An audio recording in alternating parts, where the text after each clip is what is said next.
Provavelmente você já deve ter ouvido falar dos 7 fundamentos de desenho, e que para desenhar bem, você precisa aprender a fazer esboços tridimensionais de tudo que você for desenhar. Nada de fazer aqueles esboços com círculo e cruz para desenhar a cabeça de mangá. Em vez de formas bidimensionais, você precisa começar a usar formas tridimensionais para os seus desenhos ficarem mais realistas. Porém, no começo, um dos grandes desafios é você conseguir pensar e desenhar dessa maneira, né? Desenhar tridimensionalmente. Parece que a gente não consegue naturalmente, a gente precisa treinar para isso. Mas relaxa, porque eu vou te mostrar agora como sair dessa.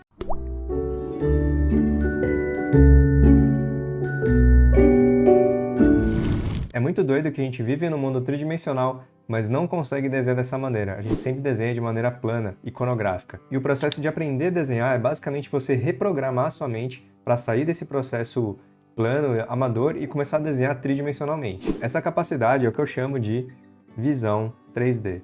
E o primeiro passo para você desenvolver a sua visão tridimensional é você fazer aqueles exercícios básicos que você já deve ter visto por aí, que é desenhar formas, é desenhar cilindros, caixas, pirâmides, esferas e por aí vai. E também você entender os conceitos básicos de perspectiva, né? 1 ponto de fuga, 2, 3, para você conseguir entender o espaço tridimensional. Essas práticas são muito importantes sim, elas são o primeiro passo para você se familiarizar com o espaço tridimensional. O problema dessa prática é que ela é meio abstrata, você está desenhando um monte de formas aqui soltas na página em branco, sem relação nenhuma, não é um desenho propriamente dito.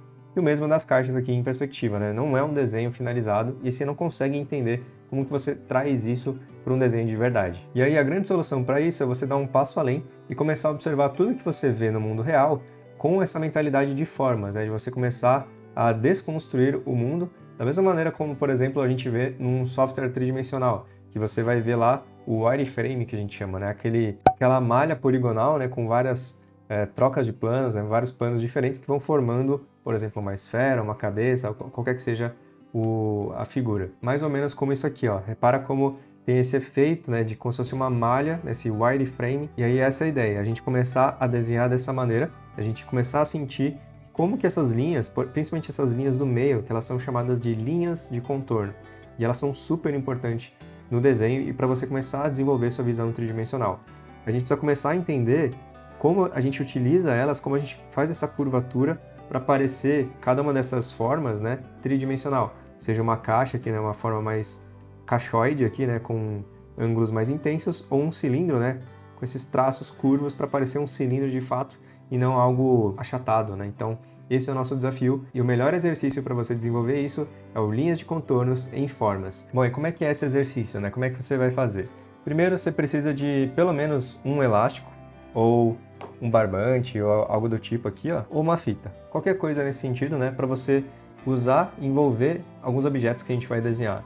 Então, por exemplo, né, vamos começar com algo simples. Essa esfera, essa bola aqui, né? Repara que se eu colocar o elástico em volta dela aqui, a gente vai ter uma linha de contorno. Se você observar aqui essa esfera dessa maneira aqui, ó, a gente vai ver que esse elástico ele está envolvendo essa bola. Então a gente consegue sentir a volumetria desse objeto. Na hora de desenhar, a gente vai representar essa linha de contorno. É legal se você tiver mais elásticos, aí você pode colocar uma na transversal aqui, né, para virar uma cruz, né? Então repara como agora a gente consegue ter uma visão tanto da linha de contorno vertical quanto horizontal. E aí a partir disso você pode rotacionar, né, brincar e começar a observar, principalmente a observação é super importante, né? E você entender como que é essa linha de contorno, como que é a curvatura dela, qual que é o grau de curvatura, tá? Porque acontece, se você for fazer aqui um círculo e for tentar representar a linha de contorno, se você fizer uma curva muito rasa, por exemplo, assim, ó, ela não vai parecer tanto uma esfera, ela vai parecer algo como se fosse uma semente de manga, que é meio achatado, né? Então a ideia, repara como é super curvo essa linha de contorno horizontal.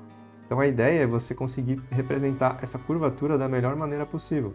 É bem curvado mesmo, para parecer mais coerente com uma esfera, tá? E aí vai parecer algo realmente uma bola, né, de fato. E aí você pode fazer também a linha vertical. De novo, da mesma maneira, você não pode, quanto mais reto você faz, mais 2D, mais plano vai parecer, mais achatado vai parecer. E quanto mais curvado você fizer, né? Ó, repara que é um C, né? Você está fazendo um C ao contrário ou um C aqui, né? Um C com a barriga para baixo. Então repara que quanto mais cavado é esse C, mais tridimensional parece. E é basicamente isso que a gente vai fazer com todos os objetos que a gente for desenhar e que a gente vai poder realizar também posteriormente em fotos e fazer isso de imaginação. Se você não tiver um elástico, você pode usar barbante, né? Você pode pegar um barbante, uma fita, e aí você só enrola, se você quiser se amarra ou não, você só segura assim para você visualizar essa curvatura. Então repara, né? Ó, quanto mais de frente, mais reto ela é, mas conforme eu vou rotacionando, mais curva fica essa linha de contorno, esse barbante, tá? Então sempre presta atenção nisso, porque é isso que vai te ajudar a entender a tridimensionalidade. E aí você pode pegar outros objetos, por exemplo aqui essa canequinha da jornada, eu posso envolver o barbante ao redor dela para visualizar como que é a volumetria desse objeto, que é um cilindro, né? Mas eu preciso visualizar aqui melhor para entender. Então, ó, envolvendo o barbante, eu percebo que é muito semelhante com a da esfera. Então, olha só, quanto mais de frente, mais reto vai parecer, certo? Mas quanto mais eu rotaciono esse objeto, mais curvo essa linha fica. Então, se você for desenhar, por exemplo, um cilindro, né? Se for desenhar um cilindro e você fizer essa linha de contorno muito reta, né? Muito com pouca curvatura, ele vai parecer mais 2D, mais achatado, né? Não parece tanto um cilindro, vai parecer de novo aquele caroço de manga. Claro que varia com o ângulo, né? Isso que eu acabei de falar. Se você rotacionar menos, esse C vai ficar menos intenso. Mas se sua ideia é representar bem ali, né? Tipo, uma visão bem angulosa que nem essa aqui que a gente tá vendo, essa curvatura da linha de contorno tem que ser bem intensa, ela tem que acompanhar o volume desse cilindro, né? Ou basicamente ele espelha aqui o bocal, né? O bocal do cilindro. Então, essa é a ideia, né? Quanto mais cavado e, né, de acordo, né, correspondente com a perspectiva que a gente está olhando, né, o ângulo que a gente está observando, mais coerente vai ser com um mundo tridimensional e melhor vai ser o nosso desenho. E a ideia é que você pode fazer esse exercício não só com formas simples, mas você também pode utilizar frutas, legumes, qualquer tipo de objeto também que você tem aí na sua casa, e você pode fazer o mesmo processo. Você pode envelopar aqui, por exemplo, essa maçã, que é muito semelhante a uma esfera, você pode colocar aqui o barbante, pode colocar o elástico, e isso vai te ajudar a visualizar a volumetria desse objeto, e isso vai melhorando gradativamente a sua visão tridimensional. E aí você pode, obviamente, desenhar a partir do que você está observando. Você pode rotacionar, né, fazer ângulos diferentes para você visualizar melhor o 3D dessa forma.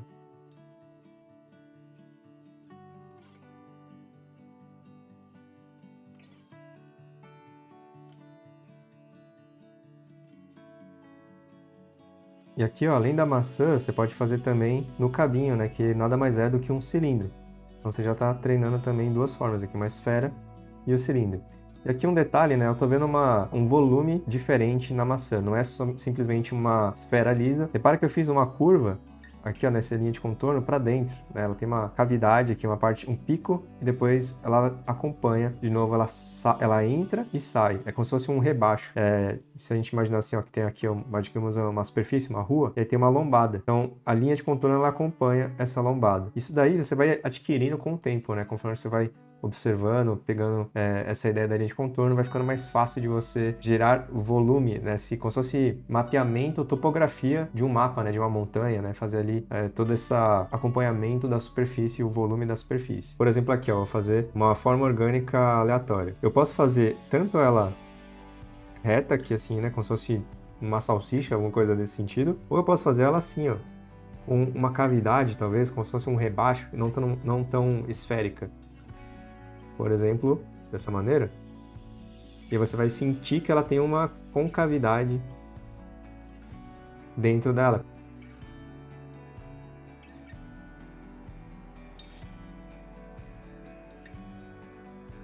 Então, basicamente é isso, né? Você ter esse domínio das linhas de contorno vai te ajudar a criar qualquer tipo de volume, qualquer forma geométrica, né? E depois esboços mais complexos como esse, né? Que você pode criar essa topografia, essa parte da superfície com volumes diferentes, com sensação de volume diferentes. E aí você pode fazer essa prática, você vai continuar fazendo isso infinitamente, né? Não só com forma simples, mas você pode fazer com objetos mais complexos, né? Por exemplo, essa mão aqui de decoração, você pode fazer a mesma ideia. Você pode aqui envelopar ela, né? Colocar o barbante, e isso vai te ajudar a entender a volumetria dessa mão. E aí você vai entender que, ó, ela não é somente algo plano, né?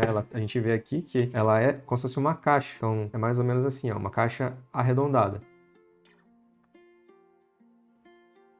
E aí, então, quando eu for desenhar essa linha de contorno, essa mão, eu arredondo. E eu devo fazer a linha de contorno também, eu não posso fazer reta, né? Não é uma caixa completa. Então, eu observo aqui, eu observo que ela é curva, essa linha de contorno. Então, eu vou fazer ela tendo esse mesmo comportamento. E aí ele vai parecer mais coerente com aquilo que eu estou observando, o que eu estou querendo representar no papel. E isso funciona também para anatomia. Eu vou tentar aqui colocar esses elásticos, né, no meu braço, para você entender como que funciona também a volumetria na figura humana. Então, por exemplo, eu coloquei aqui o elástico no meu braço, no meu antebraço, e você pode observar que é como se fosse um cilindro, certo? Você consegue ver que tem um formato cilíndrico, uma forma orgânica, e aí você, acompanhando essa linha de contorno, você consegue representar corretamente essa figura no papel, né? Toda a topografia aqui, que nem eu fiz dessa forma orgânica, e a ideia é você conseguir representar isso corretamente. Então, por exemplo, aqui, ó, tem um músculo, né? Como é que você representa ele? Você vê que não é um cilindro perfeito, tem uma parte mais achatada, mais reta. Então, você entender isso e essa linha de contorno passar essa sensação de que tem um lado mais reto e um lado mais curvo, mais esférico, mais cilíndrico, vai passar mais realismo. Então, esse é o desafio, né, de você sair das formas básicas, né, de desenhar formas básicas e começar a desenhar de fato algo real, né, um objeto, uma figura, ou uma fruta, uma natureza morta, porém com linhas de contorno. Que aí você está saindo do beabá, né, do abecedário aqui, que são as formas soltas, e juntando elas para criar esboços tridimensionais. E aí, conforme você vai evoluindo nisso, né, você pode partir depois para figuras mais complexas, por exemplo, uma fruta, uma planta, um animal, que nem essa tartaruga, né? Repara que aqui tem linha de contorno para todo lado, no casco, nas pernas, no pescoço, na cabeça. E depois você pode fazer isso com figuras humanas também. Aqui tem um humanoide, né? Não é um humano, mas um goblin aqui, né? Mas repara que tudo é forma tridimensional com linhas de contorno em cima, porque isso vai gerar a sensação de tridimensionalidade. Então, por exemplo, aqui, olha a orelha, né? Você consegue sentir que ela tem essa concavidade, porque eu fiz justamente algo muito parecido aqui nessa orelha, como essa daqui, ó, essa forma que eu fiz inicialmente, né? Com essa concavidade, um C, uma vala dentro dela. E é a mesma coisa que tem na orelha, ela tem esse mesmo formato. Então, conforme você vai praticando, entendendo as linhas de contorno, mais fácil vai ser você desenhar em 3D e, consequentemente, fazer esboços cada vez mais complexos, mais parecidos com a realidade. Esse é só um dos muitos exercícios que você pode praticar para desenvolver sua visão tridimensional. Eu ensino esse exercício de linha de contorno e outros muitos, né, na Jornada do Artista, que é o meu curso de desenho. Por exemplo, tem a parte do Dynamic Sketching, que te ajuda a também pensar tridimensionalmente, fazer esboços como esse aqui, né, fazer essa construção tridimensional, imaginando, pensando na volumetria, e muitos outros. Se você tem interesse, você pode entrar na lista de espera para a próxima turma. O link para isso está aqui na descrição desse vídeo. Se você curtiu essa aula, aprendeu alguma coisa aqui comigo hoje, deixa seu like, porque isso ajuda a compartilhar esse conteúdo para mais pessoas e o canal a crescer para eu continuar produzindo mais conteúdos. E se você ainda não está inscrito no canal, é só apertar aqui no botão logo abaixo para se inscrever, ativa também o sininho aí para receber as notificações, e é isso, a gente se vê na próxima aula.